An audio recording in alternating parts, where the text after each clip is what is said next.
आजचा आपण जे बघणार आहोत तो कोणता आहे, ताडोबा राष्ट्रीय उद्यान. चला मग आपण आज सुरुवात करूया. ताडोबा राष्ट्रीय उद्यान यामध्ये बघायचं म्हणजे सर्वात महत्त्वाचं काय, या उद्यानाची स्थापना कधी झाली. ताडोबा राष्ट्रीय उद्यानाची स्थापना झालेली राज्य कोणतं आहे, महाराष्ट्र राज्यात. ताडोबा राष्ट्रीय उद्यान हे कोणत्या राज्यात आहे असा प्रश्न विचारला तर आपण काय सांगणार, महाराष्ट्र राज्यात आहे.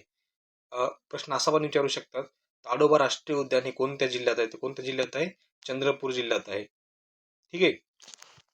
आणि हे व्याघ्र प्रकल्प म्हणून घोषित कधी झालं, 1995 ला झालं. इथे सर्वात महत्त्वाच्या दोन गोष्टी लक्षात ठेवायच्या. राष्ट्रीय उद्यानाची स्थापना कधी झाली, 1955.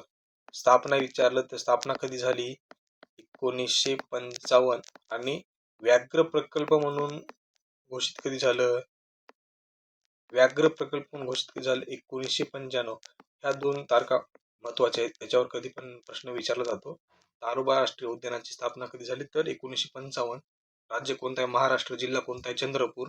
आणि ताडोबा व्याघ्र प्रकल्प कधी घोषित झाला तर 1995 ला हा ताडोबा राष्ट्रीय उद्यानात व्याघ्र प्रकल्प घोषित झाला. ठीक आहे.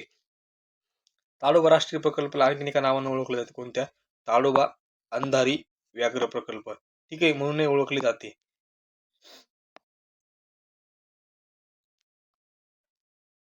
आता मुख्य बघायचं म्हणलं तर ताडोबा हे नाव कशावरून पडलं आपण ते बघूया. ताडोबा हे काय, स्थानिक आदिवासी तिथील देवता आहे तारू नावाचा. याच्या नावावरून काय झालं, ताडोबा हे नाव पडलेलं आहे. ठीक आहे. ताडोबा हे नाव काय पडलेलं आहे, तिथे स्थानिक आदिवासी यांचा देवता कोण, तारू, यांच्या नावावरून ताडोबा हे नाव काय झालं, पडलेलं आहे. ठीक आहे. आणि सर्वात महत्वाचा गोष्ट बघायची काय, महाराष्ट्रातील सर्वात जुना व्याघ्र प्रकल्प आहे. महाराष्ट्रातील सर्वात जुने व्याघ्र प्रकल्पापैकी एक आहे. ठीक आहे. त्यानंतर जंगलाचा प्रकार काय कसा आहे, उष्णकटिबंधीय कोरडे आणि पानझडी वने, यावरती पण प्रश्न विचारला जातो. ताडोबा राष्ट्रीय उद्यानातले का नाही जंगलांचा प्रकार कसा आहे, उष्णकटिबंधीय कोरडे आणि पानझडी वने इथे आहेत. ताडोबा राष्ट्रीय उद्यानात कोणती नदी आढळते, तर कोणती, अंधारी नदी आढळते. या उद्यानातून वाहते कोणती नदी, अंधारी नदी. म्हणूनच या उद्यानाला नाव काय पडलेलं आहे, ताडोबा अंधारी राष्ट्रीय उद्यान. ताडोबा अंधारी राष्ट्रीय उद्यान असं पण नाव म्हणतात लोक. राष्ट्रीय उद्यान. ताडोबा नाव कशामुळे पडलेलं आहे, तर तेथील स्थानिक आदिवासी तारू नावाच्या देवतेतून ताडोबा नाव पडलेलं आहे.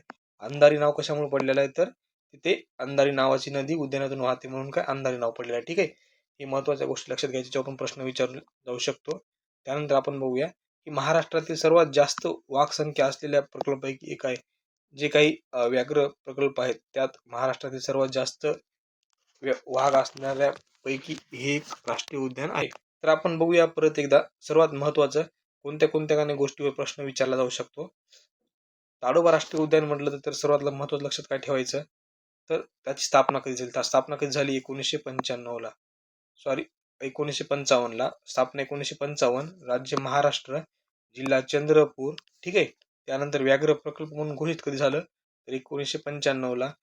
याच्यावर पण प्रश्न विचारतात, किती प्रश्न झाले, 1 2 3 4.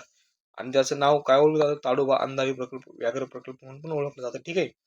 हे पण लक्षात ठेवायचं. त्यानंतर हे काय, ताडोबा हे नाव कशावरून पडलं, तर ते काही आदिवासी देव आहेत, ते तारू, स्थानिक लोकांचा आदिवासी देव तारू आहे, त्यांच्या नावावरून काय ताडोबा नाव पडलेलं आहे. आणि हे काय महाराष्ट्रातील सर्वात जुने व प्रसिद्ध व्याघ्र प्रकल्पापैकी एक आहे. तिथे कोणत्या प्रकारच्या जंगलाचा प्रकार आहे, तर काय उष्णकटिबंधीय कोरडे आणि पानझडी वने या प्रकारचे वने इथं आढळतात. ते ताडोबा प्रकल्पातून कोणती नदी वाहते, तर कोणती, अंधारी नदी वाहते, म्हणून त्याला काय ताडोबा अंधारी व्याघ्र प्रकल्प किंवा ताडोबा अंधारी राष्ट्रीय उद्यान असं पण म्हटलं जातं. ठीक आहे. त्यानंतर आपण बघूया, ते काय महाराष्ट्रातील सर्वात जास्त वाघ संख्या असलेल्या ठिकाणापैकी एक आहे. अशा परीक्षेच्या दृष्टीने आपण सर्वात महत्त्वाच्या गोष्टी बघितलेल्या आहेत. तर अशाच नवनवीन व्हिडिओसाठी आमच्या YouTube चॅनलला लाईक करा, शेअर करा, सबस्क्राईब करा.